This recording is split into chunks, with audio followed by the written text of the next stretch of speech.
पगलाई गल पहला दवा भैया हो पगलाई गल पहला दवा भैया मेहरी लिया के पगलाई गल पहला दवा भैया मेहरी लिया के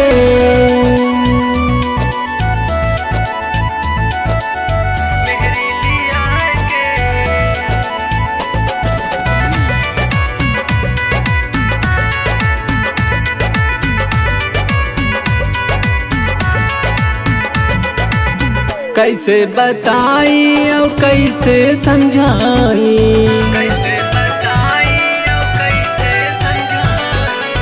मेहरी के पाई के उगइल भुलाइल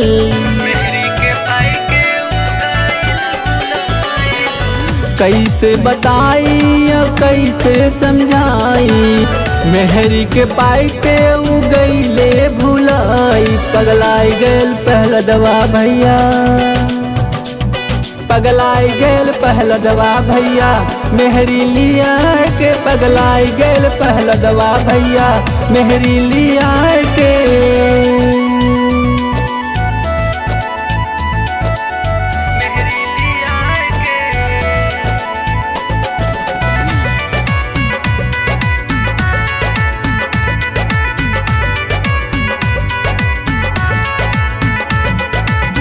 केहू से नाही उ बतिया करत बा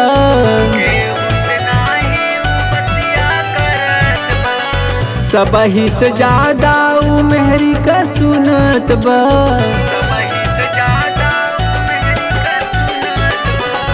केहू से नाही उ बतिया करत बा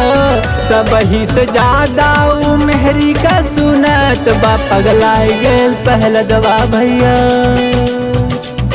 पगलाई गल पहला दवा भैया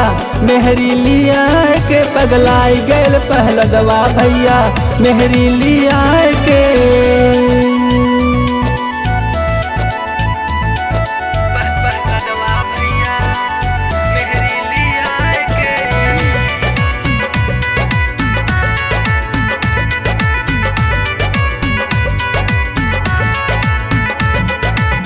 रिंकू और जावेद से नाता टूटत बा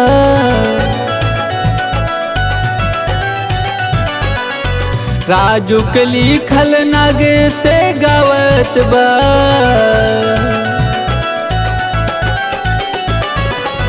रिंकू और जावेद से नाता टूटत बा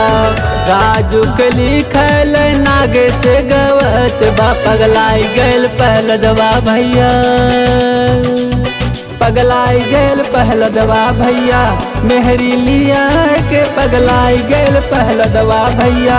मेहरी लिया के